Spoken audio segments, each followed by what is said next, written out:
Dear children, now we are going to learn the prose My Reminiscence. What is the social and environmental issues?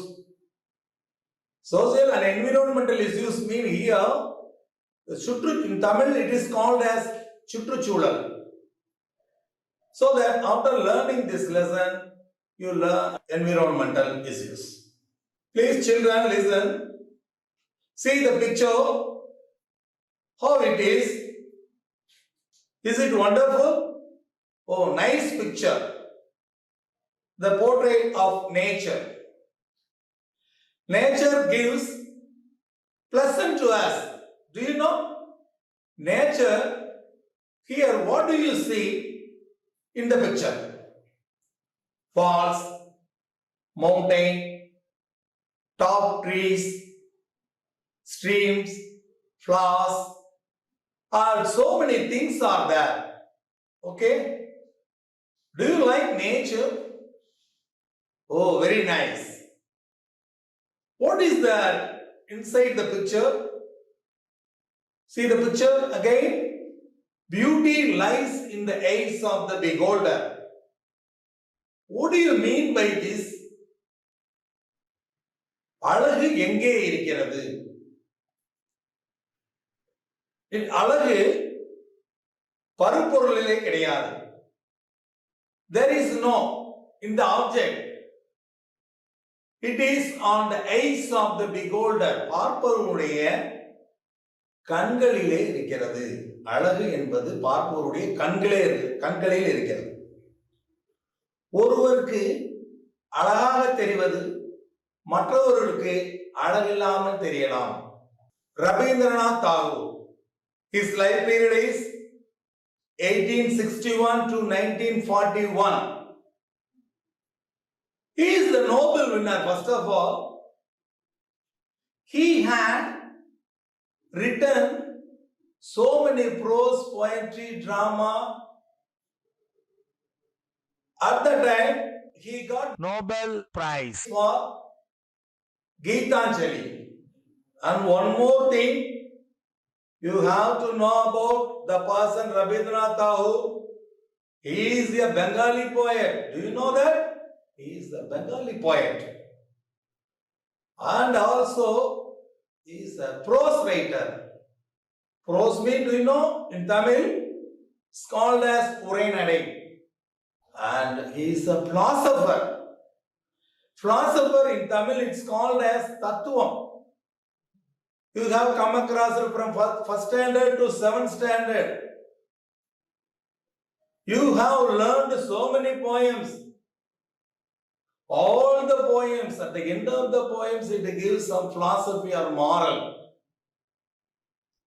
So this author gives a moral through his prose, poetry and drama. And also he is an artist, an educator. கல்வியாளர்கள் மூலம் we have to learn more things. Okay? நிறைய கத்துக்கலாம். கல்வியாளர்கள்ட்ட இருந்து தான் நம்ம நிறைய தெரிந்து கொள்ள முடியும். Now I will ask you a question to you. Who is the author of our national anthem? Do you know? Do you know?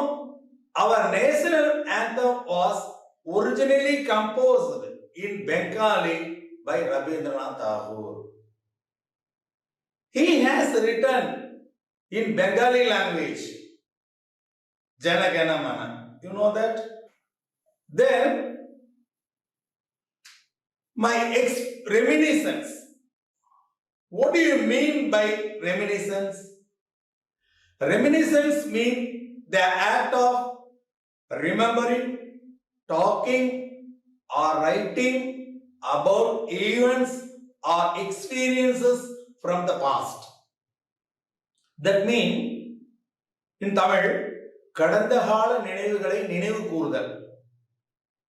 கடந்த காலத்துல நிறைய நம்மளுக்கு சந்தோஷமான நினைவுகள்லாம் இருந்திருக்கும். அதை நம்ம திருப்பி நினைவுக்கு கொண்டு வருது. Recollected the past happenings. அப்படியே நினைவுக்கு கொண்டு வந்து அதை கவிதையாகவும் பாடலாகவும் படிக்கிறது தான். புரியுதுங்களா? My reminiscence was written and published in his 50th year, shortly before he started on a trip to Europe and America for his ill health in 1912. அதாவது உடல்நலம் சரியில்லாமல் அமெரிக்காவுக்கு சென்று உடல்நலத்தை பார்த்து கொண்டு 50 வயது கழித்து திரும்பி தன்னுடைய சொந்த இடத்துக்கு வராரு 1912. It was in the course of this trip that he wrote for the first time in the English language for publication. Introduction. In his reminiscence, Rabindranath Tagore recalled his early childhood days. Childhood days mean குழந்தை பருவம். ரவீந்திரநாத் தாகூர் இப்ப age ஆயிருச்சு. தன்னுடைய குழந்தை பருவத்தை நினைவு கொண்டு வரார். அந்த சந்தோஷமான நினைவுகளை இவர் ரெஜிஸ்டர் பண்றாரு. எதுல? இந்த மை ரெமினிஷன்ஸ் அப்படிங்கிறதுல அவர் ரெஜிஸ்டர் பண்றாரு. தான் in his book Reminiscences. He has written more than 44 reminiscences. But here in this text only one for textbook. Most of his childhood life was completely bounded by nature and music. We people listening music, enjoying nature. எல்லாருக்குமே பிடிக்குமா இல்லையா? உங்களுக்கு இயற்கையில இருக்கிறதுக்கு எல்லாருக்கும் பிடிக்கும், இசை கேட்பது எல்லாருக்கும் பிடிக்கும். அதே மாதிரி இவருடைய குழந்தை பருவத்துல எப்பொழுதும் இயற்கையும் இசையும் சார்ந்தே இருந்தது. When he returned to his homeland from the second voyage to England, he wrote this book, My Reminiscences. The homeland. What do you mean by this, children? Homeland. சொந்த நாடு. மதர் டங் சொல்றீங்களா? தாய்மொழி. சொந்த நாடு, ஹோம்லேண்ட். சொந்த நாட்டுக்கு வராரு, போயிட்டு திரும்பி வராரு. At that time he wrote this book, My Reminiscences. In that book he recollected his days along with the wooded banks of river Ganges. Ganges, do you know? Gangai Nadi. When he was a child, he has enjoyed in the banks of the river Ganges. குழந்தை பருவமாக இருக்கும் பொழுது ரவீந்திரநாத் தாகூர் அந்த கங்கை நதியின் கரையிலே விளையாண்டு கொண்டும் சந்தோஷமாக இருந்திருக்கிறார். அதை இந்த இடத்திலே நினைவு கூர்ந்து இந்த பாடப்பகுதியில நம்மளுக்கு கொடுத்திருக்கிறார். Important words in this text. Ineffable, beyond expression, too great to be expressed. கற்பனைக்கு அப்பால் சொல்லக்கூடிய விஷயங்கள். Languid, moving slowly, மெதுவாக நகருதல். Plaintive, sounding sad, சோகமான நினைவுகள். Ministrations, the act of helping or caring. அன்பு செலுத்துவது, கருணை காட்டுவது, பாசத்துடன் இருப்பது. Wrought, caused, காரணத்திற்காக. Clustering, forming a group, ஒன்று சேருதல். Belching, to let air come up, காற்றானது உள்ளே இருந்து வெளியே வரும். ஏப்பம்னு சொல்லுவோம். பட் இந்த பாடத்துல ஒரு இடத்துல ஒரு சிமினியில புகையானது வெளியில வேகமாக வருது, அதை குறிக்கிறதாக இருக்கும். வெரிடபிள், மோர் எக்ஸைட்டிங், ஒரு ஆச்சரியத்தை கொடுக்கிறது. கார், க்ளோத்ஸ், துணிகள். In these words you come across in this text when you are going to read. From the beginning, the Ganges again. After his second voyage, here the new word voyage. What do you mean by this voyage? பயணம், குறிப்பாக கடல் பயணம். The author stayed with his brother Jyoti Indra and sister-in-law who were living in a villa named Maran's Garden at Chandarnagur. Villa, a new word. It is an individual house. We have to know so many words for house. Cottages, குடிசை வீடு. Hut, small house. Like this villa, individual house. So, the author is living in a house. That means author's brother, Jyoti Indra. The name of the villa is Maran's Garden at Chandarnagur. It is located in Chandarnagur. இடத்தில் இருக்கக்கூடிய தன்னுடைய சகோதரருடைய வீட்டிலே அவர் இருக்கிறார். He enjoyed in that place ineffable days and night. Rabindranath Tagore is living along with his brother. Days and night, பகல் இரவு அங்கேயே இருக்கிறார். நிறைய சந்தோஷமா இருக்கு. He can't express in words. வார்த்தைகளை சொல்ல முடியல, அவ்வளோ சந்தோஷமா இருக்கார். Languid with joy. மெதுவா போகுது நேரம் அப்படியே. Languid, moving slowly. மெதுவா அப்படியே போகுது. Sad with longing.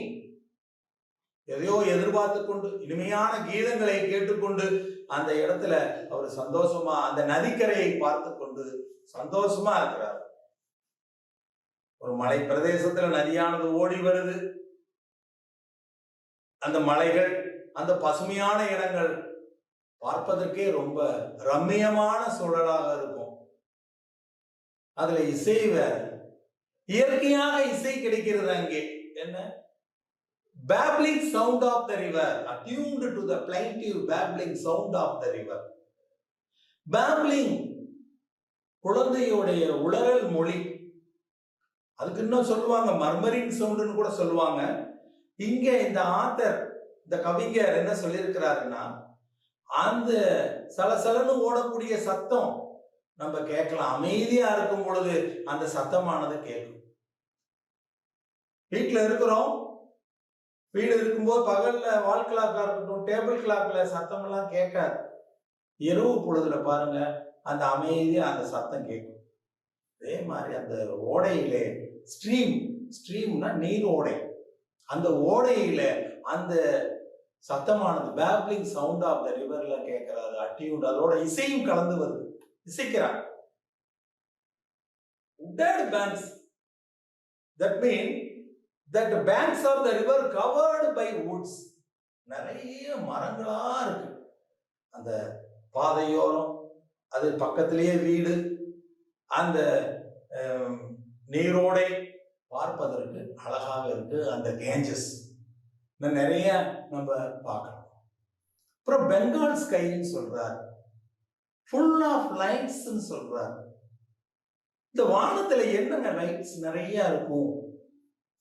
Stars. It gives a pleasant light to the earth, isn't it? நல்ல அருமையான வெளிச்சத்தை கொடுக்குது அந்த பெங்கால் ஸ்கை. அப்புறம் சவுத் பிரீஸ்னா தென்றல் காற்று. காற்றுக்கு நிறைய பெயர். ஏர்னு சொல்லுவோம். ஏர் மீன் the air is present here. இங்க காற்று இருக்கு, நம்ம சுவாசிக்கிறோம். இப்ப காற்று, இதுக்கு வந்து ஏர். Wind, one more word is there, wind. Wind blows, காற்று வீசுகிறது. தானே புயல். கஜா புயல், என்ன சொல்லுவாங்க அதுக்கு? சைக்ளோன். அப்போ அந்த காற்றுக்கு என்னென்ன வார்த்தைகள்லாம் நிறைய இருக்கு.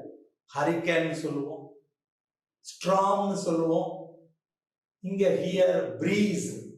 அப்ப தென்றல் காற்று எப்படி இருக்கும்? What you feel?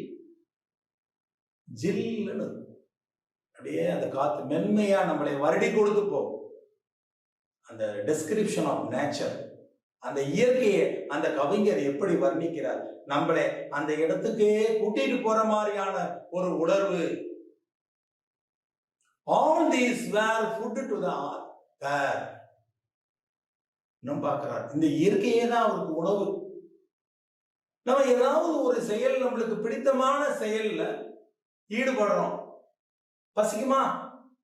பசிக்காது, பசிய மறந்துடும். இதே மாதிரி இந்த same way author forget, author saw everything on the nature. Green earth to the blue sky. Green earth to the blue sky that means horizon. Horizon in Tamil it's called as Toduvanam. When the earth touches the sky in a long distance, that place is called Toduvanam in Tamil. அப்படியே இந்த பூமியானது பசுமையா இருக்கும். ஒரு எண்டுல பாத்தீங்கன்னா அந்த வானமானது வந்து அந்த கிட்ட தொடும். இதெல்லாம் அவருக்கு ஒரு உணவு கிடைத்தது போல இருக்கும். அது மட்டும் கிடையாதுங்க, he felt like home. வீட்டுல இருக்கிற ஒரு உணர்வு, வீடு மாதிரி இருக்குது. அது இல்லாம recognize the ministration of mother, ministration, loving and care.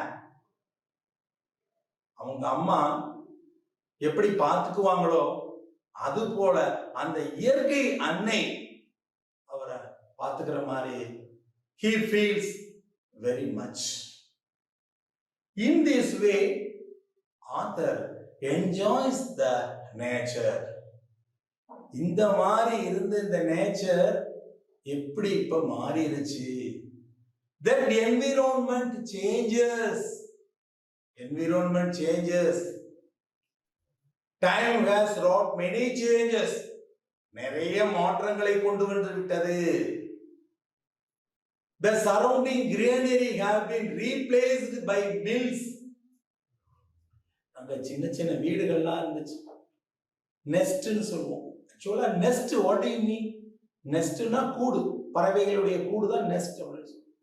இங்க அந்த மாதிரி சின்ன சின்ன வீடுகள்லாம் இருந்தது, பசுமை போர்த்திய வீடுகள். Now there is no house there.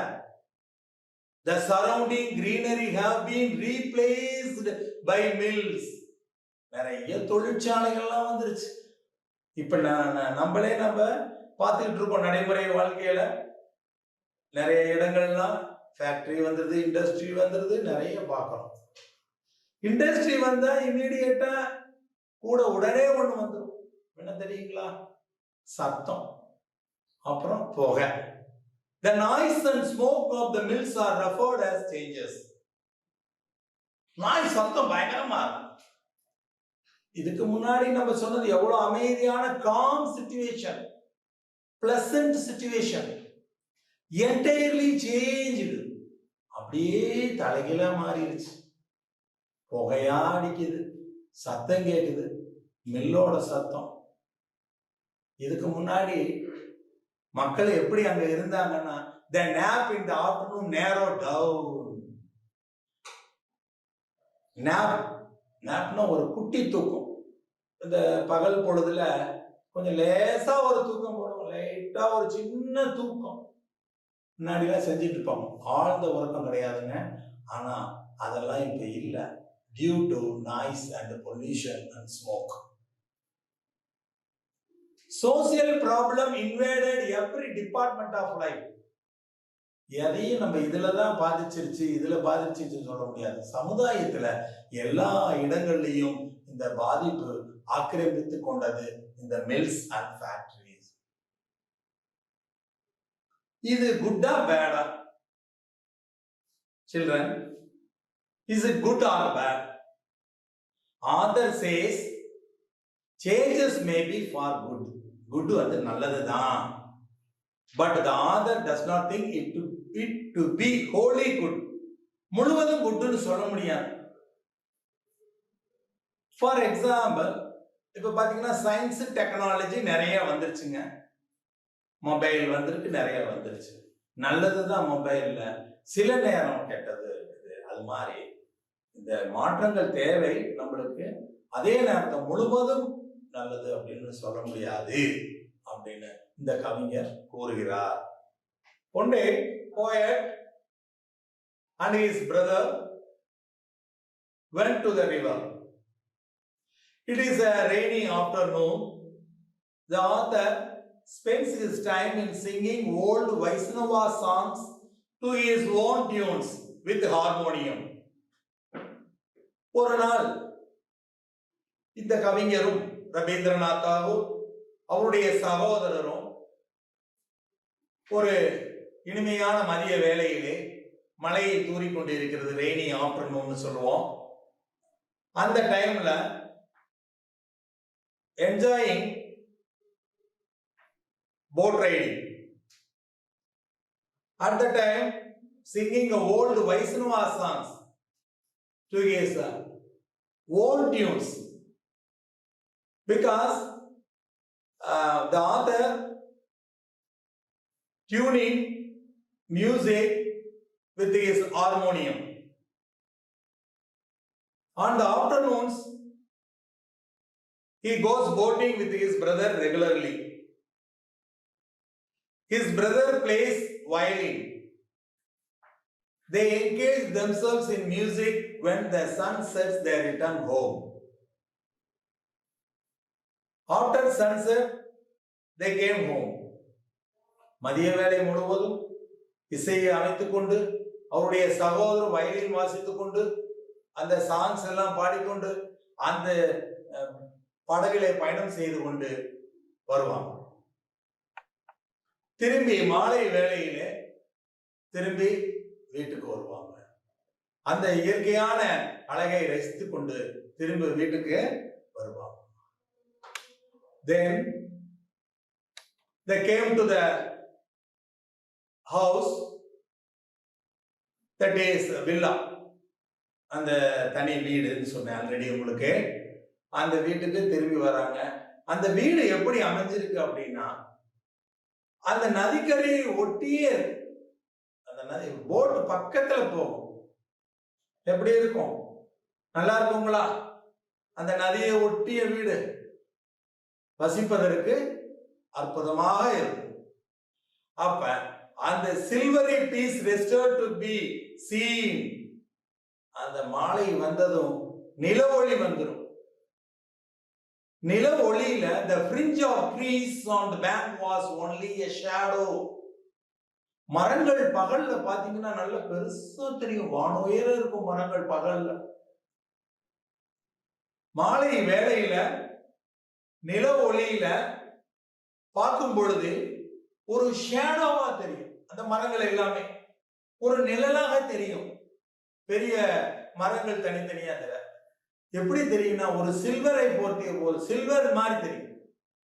மரங்கள் மட்டும் கிடையாது, அந்த நீர் ஓடைகளும் சில்வர் மாதிரி மின்னிக்கொண்டு போய்கொண்டு இருக்கும். அமைதியாக போய்கொண்டு இருக்கும். போட் எல்லாம் எதுவும் கண்ணுக்கு தெரியாது. இரவு பொழுது வந்துருச்சு, ஊர் அமைதி ஆயிருச்சு.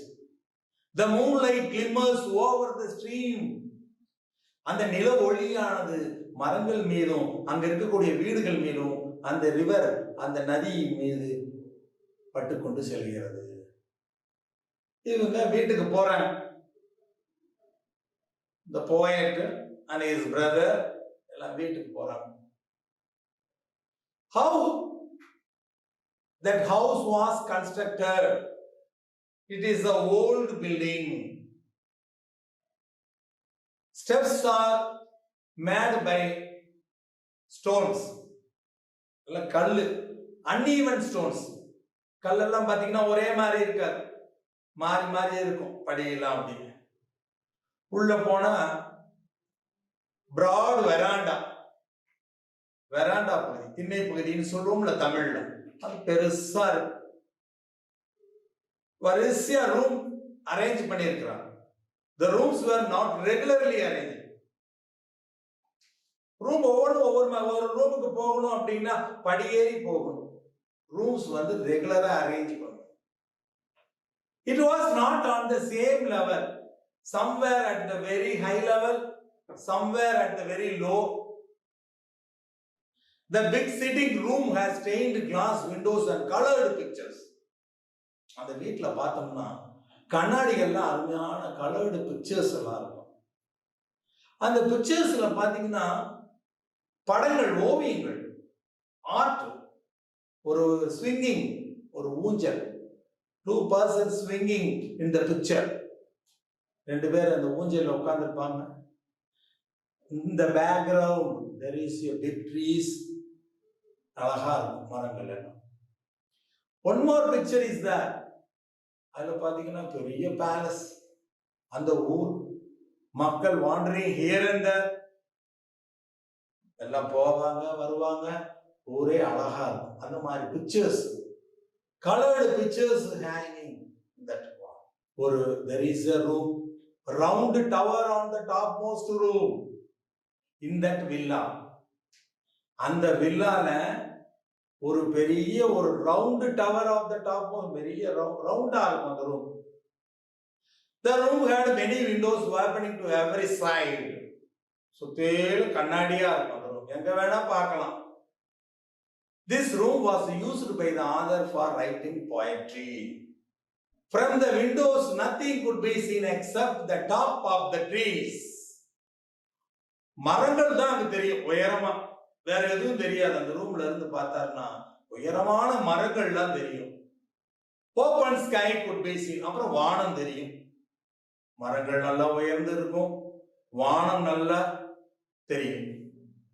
The author would sit in this room busy with his evening songs. Always the author sitting in that room, writing poetry and hearing songs. He enjoyed so much in that room, so that at the end of the prose he says, there where is the breast of limitless to sleep, I have built my house for thee, O poesy. கவிதை தேவதையே, இந்த மேக கூட்டங்களுக்கு நடுவே உனக்காக நான் இந்த வீடை கட்டியிருக்கிறேன் அப்படின்னு சொல்லி அந்த பாடத்தை நிறைவு செய்கிறார்.